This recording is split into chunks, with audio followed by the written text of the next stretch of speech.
In the United States, the situation about the immigrants is getting more tense by the day. Everyone keeps hiring immigrants to do the badly paid jobs and they even enjoy their media, yet they don't show them proper support, almost treating them like labor puppets. New laws are discussed every day to decide what to do about it. At a burger joint, JP takes over the drive-thru shift. Two clients act very entitled and ask for things he can't provide, so they insult him using racist terms. JP immediately insults them back and exposes them on the speakers, causing them to leave in a huff. Next, a car full of girls comes through and JP is surprised to see his sister Lily, whose friends drop big news. She's gotten into college, so she'll be going away soon. When JP goes home, he tells Lily that he's proud of her but he'll also miss her a lot. As they take a picture together, JP notices something behind her ear and learns she's gotten a tattoo in secret. He agrees not to tell their mom for now. Sometime later, the family throws a party to celebrate Lily's accomplishment. While they enjoy themselves, Lily makes a cootie catcher and playfully throws it at JP to call him a dork. They also make the L with their hands to call each other a loser affectionately.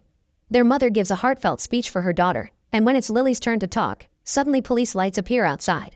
The officers burst into the house and arrest the entire family, as it's revealed that Governor Finn has issued an executive order to arrest all illegal immigrants and their American children as accomplices for not reporting their parents.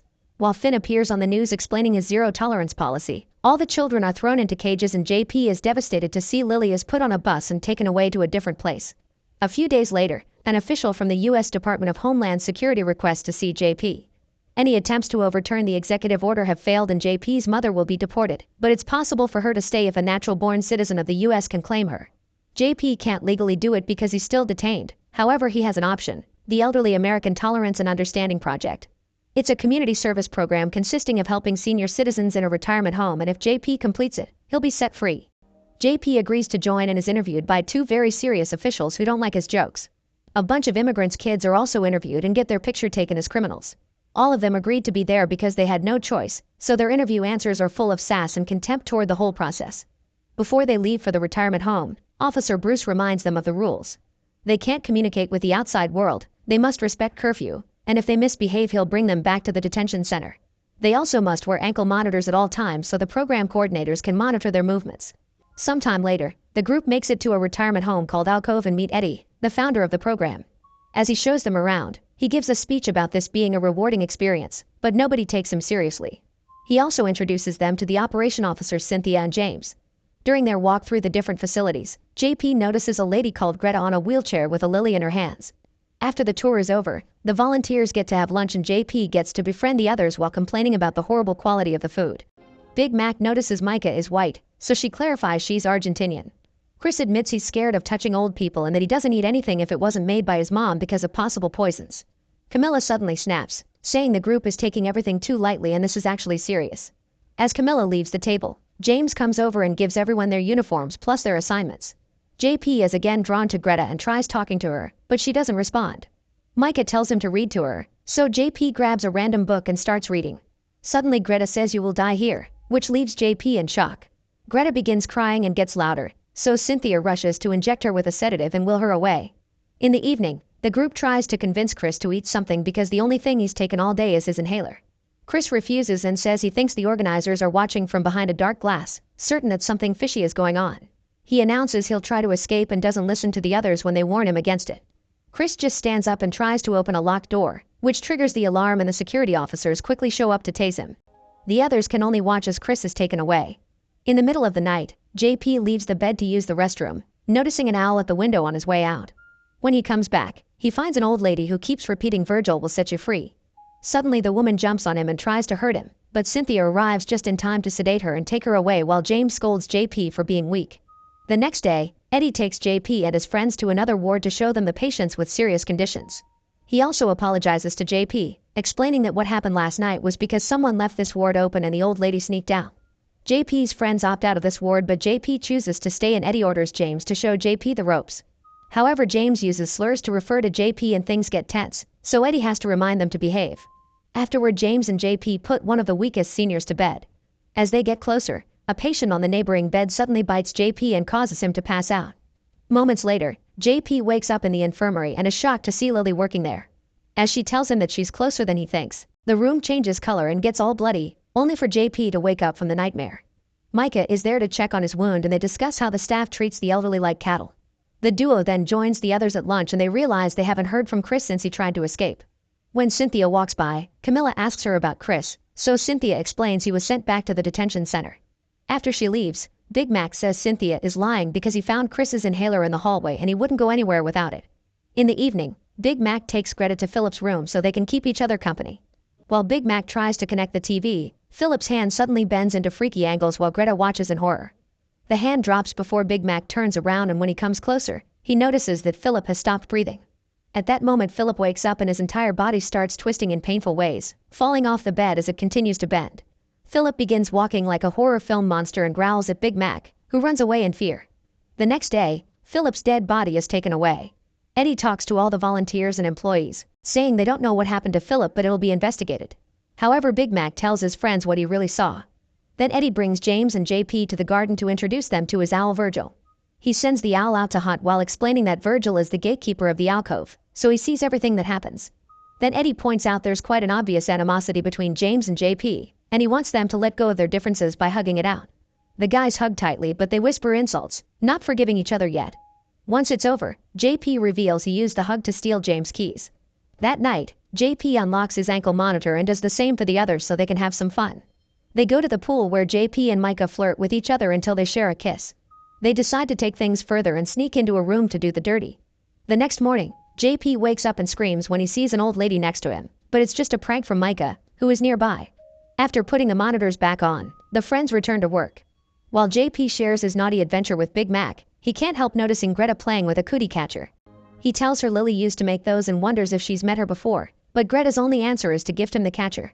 When he grabs it, Great catches his hand and refuses to let go until Cynthia and James come to sedate her and take her away. Then JP goes back to his friends and they all realize they don't remember what happened after the pool. JP notices a mark on Camilla's neck and they conclude they've been sedated, which confirms Chris's suspicions. That night, JP plays with the cootie catcher and discovers the hidden message is the word help. Worried, JP sneaks into the other ward and finds Greta sleeping. He tries waking her up but the sedative is too strong. At that moment he hears some voices and rushes to hide under the bed. It's James and Cynthia, who increase Greta's dose so she's as weak as possible when she wakes up. Greta's hand falls and startles JP, who makes a noise that alerts the duo. Thankfully they pay no mind and leave. Then JP comes out and checks Greta's ear, where he finds Lily's tattoo. Greta has been Lily all along and she's been trying to tell him so since the beginning with the flower and the cootie catcher. Horrified, JP runs out of the room only to be punched by James. The next day, Big Mac, Camilla, and Micah are worried by JP's sudden disappearance, which reminds them of Chris. They agree to investigate, so Camilla stays outside James' office and does her best to distract him while Big Mac and Micah sneak inside. Using a clip, Big Mac unlocks the desk drawers and finds a file with blueprints for a strange machine. Another file says Chris is in solitary, but he doesn't know what it means. At that moment James gets tired of Camilla's babbling and enters the office, so Big Mac and Micah run to hide behind the furniture. Luckily he doesn't stay for long and the duo can escape safely.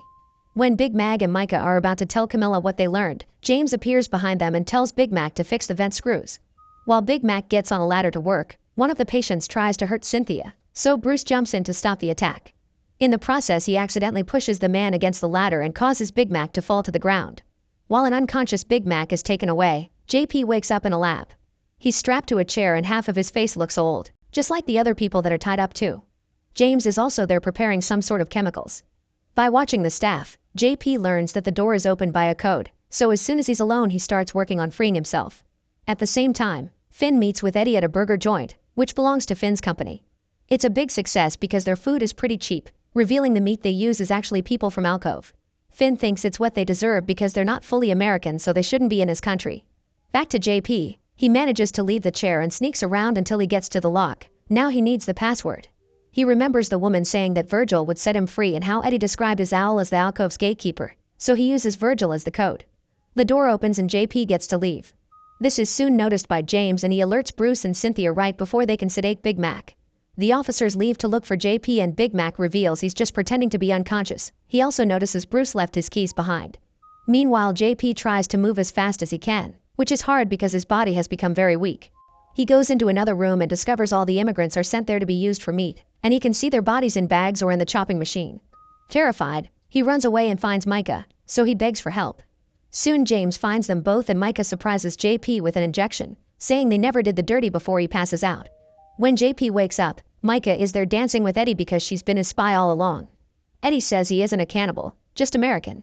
JP feels dizzy with the effects of the sedative but still asks what happened to Lily, so Micah explains.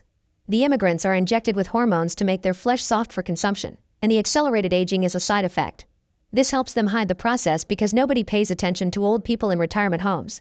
What happened to Philip is the last stage, which lets them know that the person is ready to be processed for meat. In her room, Camilla is struggling with her monitor, desperate to help her friends.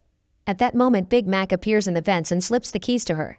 Camilla immediately rushes to the dining room and breaks the dark glass Chris mentioned, discovering a room with monitors that the coordinators use to keep an eye on them. At that moment, James appears and drags her away, sedating her as well. When Camilla wakes up, both she and JP are in the special ward and getting old. On a TV, they watch Finn offer a disgusting hate speech and they agree they must escape to expose him. Lily is also in the room, so JP promises he'll get her out and they form the L with their fingers. When James, Cynthia, and Micah come over to sedate everyone again, Camilla kicks their tray as a sign. All the old people leave their beds and surround the trio, attacking them to finally get their revenge. As chaos ensues, JP leaves the ward and hides in the staff room when he sees Bruce coming after him. Bruce opens the door and JP jumps on him, only to be easily overpowered as Bruce throws him on the ground and painfully pulls out his catheter. Big Mac is still in the vents and sees Bruce choking JP, so he comes out and puts the catheter around Bruce's neck until he passes out. The fight in the ward continues and the alarm soon goes off. Big Mac helps JP walk out, but he has to drop him when a guard tries to catch them. As Big Mac pushes the door against the guy, a bunch of old people come from the corridor and lots of staff members come out of the door, meeting in the middle to trigger another mob fight. JP and Big Mac manage to push their way through and find Camilla taking Lily to the elevator. James tries to stop them, so Big Mac breaks a chair on his head and joins the fight. The old people are hungry for revenge and start killing the staff while JP, Lily, and Camilla escape in the elevator. The elevator drops the trio at a corridor they don't recognize, so JP goes out to investigate. Meanwhile, Big Mac becomes the crowd's leader and guides them out to their freedom. They make it to the road where a woman is trying to drive home, and when Big Mac tries to ask for help, she gets too scared and escapes by driving backward. Back to JP, he finds an old Chris in a cage, but before he can free him, Eddie shows up and starts choking him. JP retaliates with a bottle to his head, however Eddie quickly overpowers him and knocks him out. Then he puts JP on the chopping machine as he talks about the nation's progress. Luckily, Camilla shows up and hits Eddie with a plank to knock him out. Then she gets JP off the machine just in time. Eddie soon wakes up and attacks the duo again at the same time that Chris's body begins twisting. Noticing this, Lily presses a button to open the cage and a crazy Chris jumps on Eddie to brutally kill him and throw his body into the machine before dying. The machine quickly makes burgers out of Eddie. Afterward, JP, Lily, and Camilla leave the building and sit on a bench in the garden where they fall asleep. Big Mac and his crowd eventually find them and Big Mac freaks out because they won't wake up, thinking they're dead. However, they're just pranking him and the trio opens their eyes to prove they're fine. Soon all news outlets are covering the case. Finn has fled the country, and his burger chain has been closed down. Every other person involved gets arrested, including the official from the U.S. Department of Homeland Security. The executive order is also lifted, and JP's mother is finally free. Make sure to subscribe and turn on notifications so you can watch more videos like this. Thanks for watching.